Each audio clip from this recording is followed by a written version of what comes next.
Well guys, like I said on Instagram yesterday, we had a little issue involving this guy.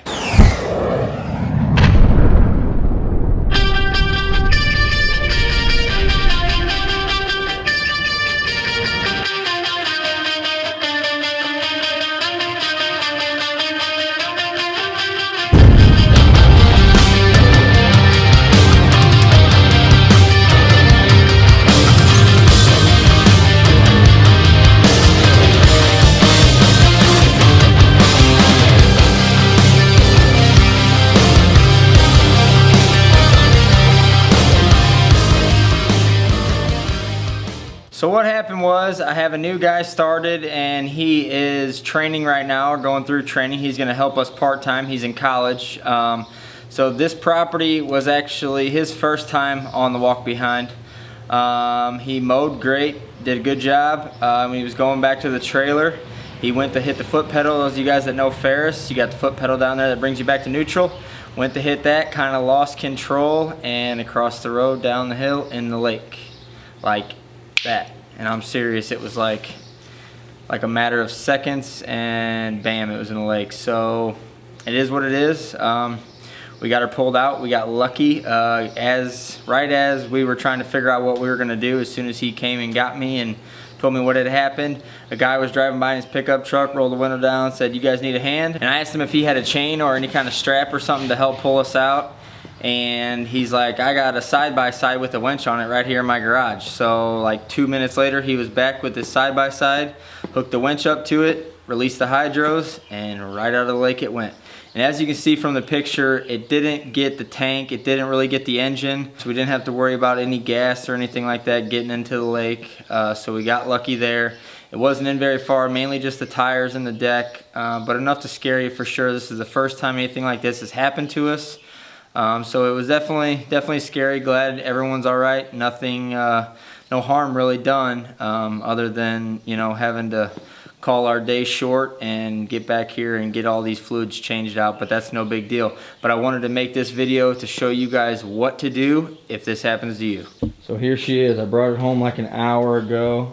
We've got all the oil drained out of it. I popped that as soon as I got home and I had it tilted up. We loosened the valve covers. You got one there, and you got one on this side, and you got one right there. This is a Kawasaki, so it may be a hair different if you got a Kohler or a Briggs or some sort, but if it's a twin cylinder, you've got two valve covers like that. And the main thing was, the way it was in there, as you can kind of see in the picture, the water was getting into here, and it wasn't, and the mower was so slanted that it wasn't like in the carb, and it wasn't, you know, even touching the valve covers. The valve covers were totally out of the water, but it was enough to where it could get into that hole, and then what it does is goes in there, and then it's sitting at the bottom of your head. So you definitely want to get that out of there, but that's why we popped the valve covers loose, and then some oil came out of there. No water really came out of those, but oil came out, but I wanted to get all the oil out that I possibly could. And then right there, you got a pipe that goes right there to the head, and then you got the same thing on the other side. And you've got two nuts on each side. On the Kawasaki's, it's a 12 millimeter, or that's what I use to get them off. Never failed me, but I loosened that up, and a lot of water came out of there. And like I said, none really came out of the valve covers, but the muffler was holding a lot of water, and it's probably still got a little bit in there. I didn't want to take it all the way off, because it is a pain to get it off, and like I said, a lot of water came out of there. I shook it around, you can't really hear anymore, and the muffler gets super duper hot too, so once I get this thing fired back up, whatever is in there will evaporate. But I know there's none left in the head. If there is any in the exhaust left or in the muffler, it's going to be sitting in that pipe that goes right there, which you got a good drop that goes right up there into the head. So it's definitely not in the engine. Like I said, if anything, there's a little bit in those pipes, but that'll evaporate. So and for now, I'm not gonna drain the hydraulics.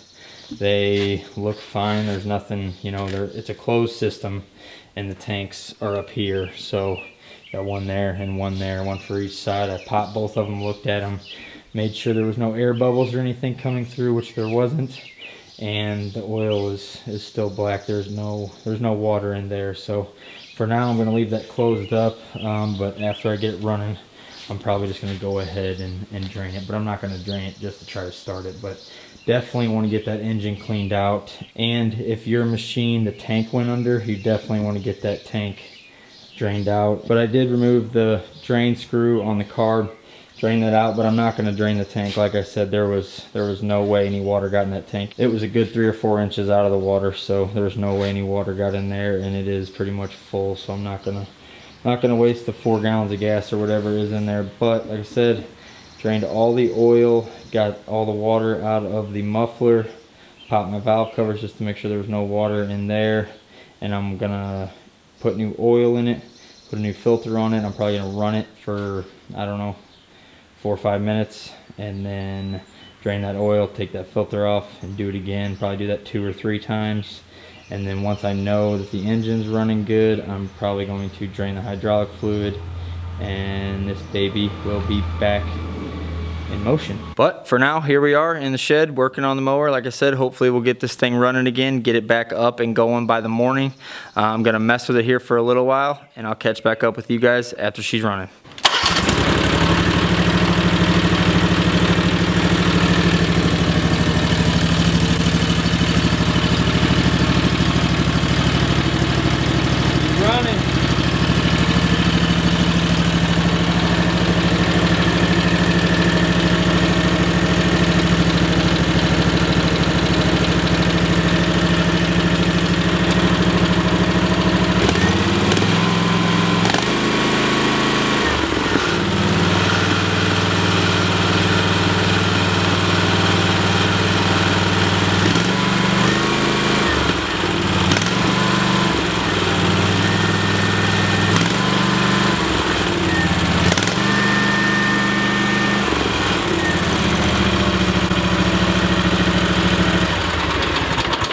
I do still have the muffler loose, so that sound that whenever I throttled it up, that's what it's supposed to sound like. I'm trying to get the last of the water out of there. I could hear it sizzling right before I kicked the camera on. I can't anymore, so I think it's gone, but it was. You can see it's all wet out there.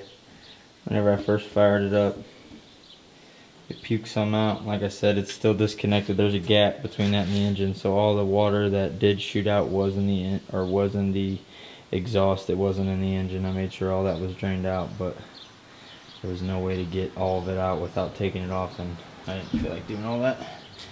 I knew it would shoot it out, and I knew it would burn it up, so I think all the water is gone.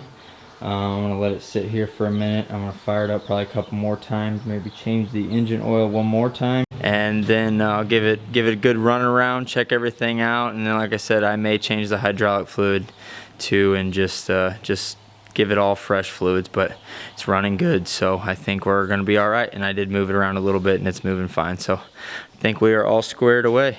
All right, so I'm changing my oil now for the second time, and look at this. This is nasty.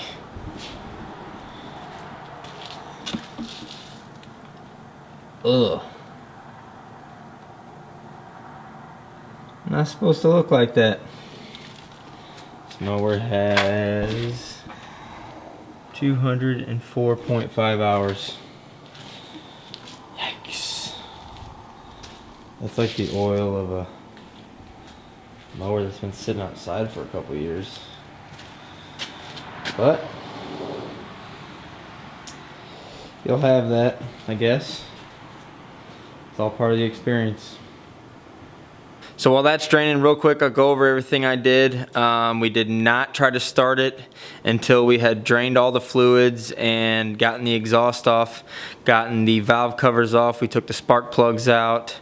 We let the bleed screw out of the carburetor. Trying to think what else we did. I think that might be it. But then we got all the water out of there, let it drain for a couple hours. We flushed a little oil through there, blew some air through the exhaust, and then we put all that back together, put some oil in there, and now we're just running it, changing it, running it, changing it, running it, changing it until it is clean. So I have no idea how many times this is going to take, but it's getting late here. It's already about 10 o'clock, and we need this mower in the morning. So I'm going to wrap this one up. Hopefully, if any of you guys put your mower into a lake, this video helped you, and if not, hopefully it was somewhat entertaining, but not really entertaining for us. Kind of kind of crappy, but it is what it is. It's all part of the business. You're gonna have these kind of things happen, and you can't let them get you down. So you gotta stay up a little bit late, change a bunch of oil, and get back going in the morning. Thanks for watching, guys. I'll see you in the next one.